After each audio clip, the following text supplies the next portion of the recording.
Oh, nakita mo na? Easy money yung trabaho yung tinuro ko sa'yo. Andito ka lang sa bahay, pero kumikita ka ng pera at dollar pa. Hanggang ngayon, nakukonsensya pa rin ako, Ben. Ay, ano ka ba, Salome? Hindi lang ikaw ang gumagawa niyan ngayon. Sa kauso yan eh. Tawag dyan, work from home. Mali pa rin eh. Kahit ano pa sabihin mo, yung ganyang racket ang trending ngayon sa social media. Hindi lang babae gumagawa niyan, kahit lalaki, gay, o kahit ano pa siya. At saka isa pa, mag-isa mo lang naman ginagawang video, di ba? Solo ka lang. Pero kapag nasa harap ako ng camera, pakiramdam ko ang sama-sama ko. Napaka-immoral ko. Ay, ikaw lang nag-iisip ng ganyan. Saka ang tawag sa'yo, adult content creator. O di ba? Social ng tawag. Basta gagawa ka lang ng sariling account sa isang platform for adult, tapos magre-record ka lang ng video na alam mo na, di ba? O, kaya magla-live ka, magkakapera ka na. Dahil sa mga subscription fee ng mga followers mo, na inaabangan ang gimmick mo sa bawat video content na ina-upload mo. Oh, bet na bet nila yon, friend. Nahihirapan pa rin akong tanggapin. Ay, naku, ewan ko ba sa'yo? Pero dahil sa magiging adult content creator mo, nagkakapera ka naman, di ba? Nabubuhay ka ng maayos at naibibigay mo ang kailangan ng iyong pamilya. Ano ba yung malagang sasabihin mo sa akin, Abel? Hindi ko na kaya, Salome. Huh? Ang alin? Pwede ba? Huwag ka nang magkunwari. Saka hindi mo yan maitatago na matagal. Huh? Nagkalat na sa mga porn sites ang video mo, Salome. Oh. Dahil nire-record ng ibang subscribers mo ang video at nire-re-upload sa iba't ibang adult sites. Alam mo na? Oo, Salome. Bakit? Bakit mo kailangan gawin yun? Abel, hindi ko na alam magagawin ko. Tsaka, para yun sa pamilya ko. Andito ako, Salome. Handa akong tumulong sa abot ng aking makakaya. Pero wala kang obligasyon sa akin. Ako ang dapat pumasa ng problema ng pamilya ko. Kaya gagawin mo kahit sirain mo pang buhay mo. Dahil mahal ko sila. Tamang mahalin mo sila. Pero hindi dapat umabot sa puntong hindi mo pahalagahan ang sarili mo.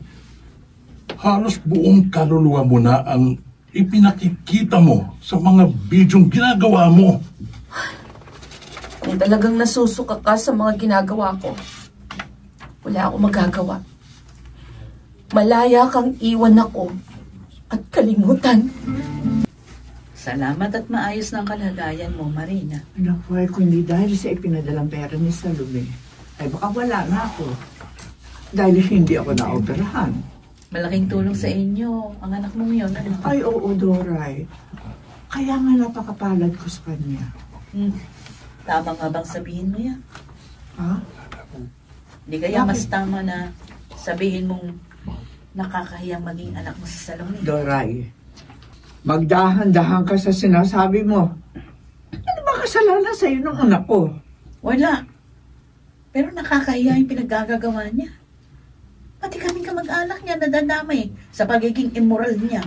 Alam mo, ayoko ng tono mo, O Doray. palibhasa hindi mo inaalam kung saan ba kinukuha ng anak mo yung tinutulong sa inyo. O ano gusto mong malaman? O eto, narito sa cellphone ko yung video ng mga kabulastugang ginagawa niya. Panoorin mo. Tsaka mo sabihin, swerte ka kay Salome. Pati ikaw, Rudy. Itinago mo sa akin ang trabaho ng kapatid mo. Nay, wala na akong magawa. Halos pinagtatawanan tayo ng mga kakilala natin. Ikinahihiya tayo ng ating mga kamag-anak. Nagawa yun ni Salome para sa pamilya natin. Pero mali pa rin. Alam na alam niyo mga pinagdaanan ko. Halos patayin ko ang sarili ko sa pagtatrabaho para maitaguyod kayo magkapatid.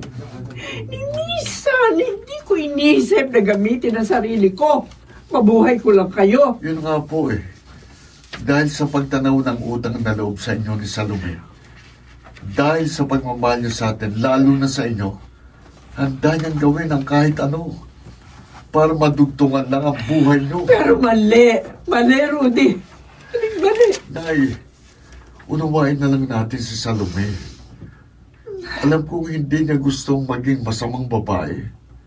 Napilitan lang siya dahil kailangan. Hindi ko hiningi na maging ganun siya para sa akin. Tama ho kayo. Pero hindi niya kayang manahimik at walang gawin para sa inyong kaligtasan. Ay naku, grabe ka! Sikat ka na, Salome! Ang dami mo ng subscribers! Mga taga-ibang bansa pa, ibig sabihin, maraming dolyar yan! Tama na ito, Betty. Ha? Ano bang tama na? May mga nag-aalok pa nga na makakolab ka, katulad ng mga adult content creator din.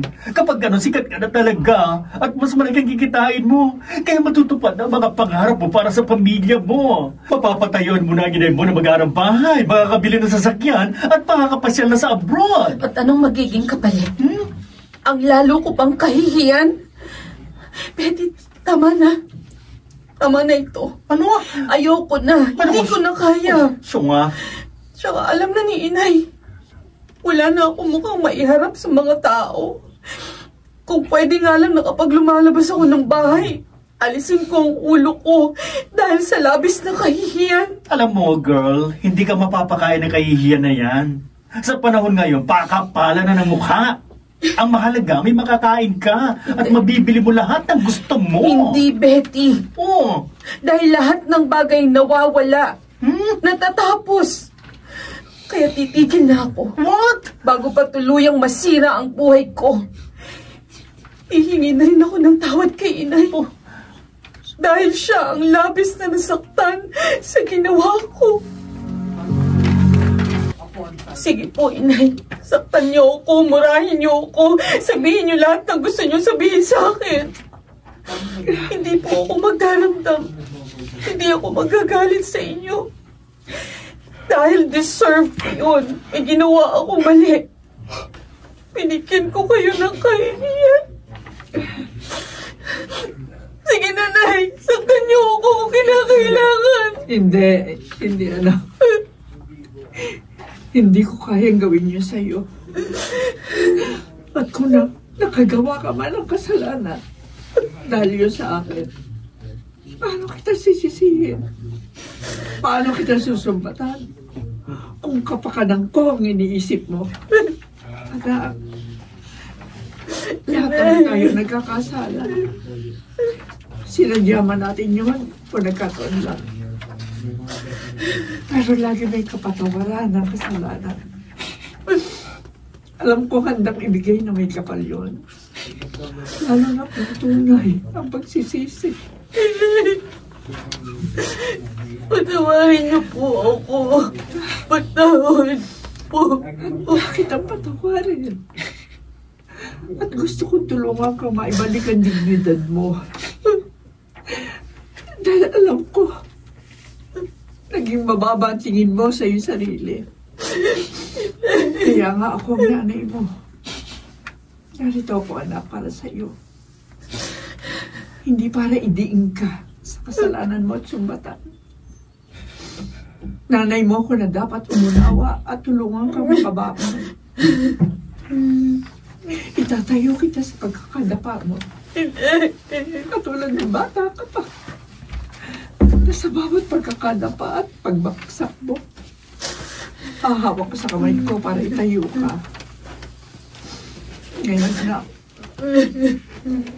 narito ang mga kamay ko.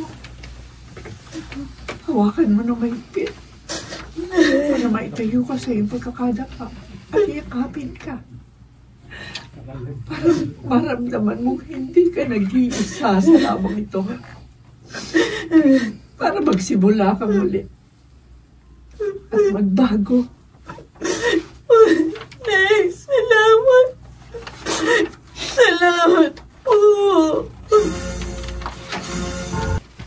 Bawat isa sa atin ay dumaraan sa iba't ibang pagsubok at minsan ay nahuhulog sa mali at nadadapa. Subalit kung nagkamali man, ang mahalagay alam natin kung papaano humingi ng tawad at bumangon, itama ang mali at ayusin ang ating buhay sa Kanya. panahon. Mga nagsiganap: Susan Robles, Phil Cruz, Ed Montilla, Rosana Villegas, Maynard Landicho Jr., at si Jenaline de la Cruz sa papel na Salome. Special sound effects, Jerry Mutia.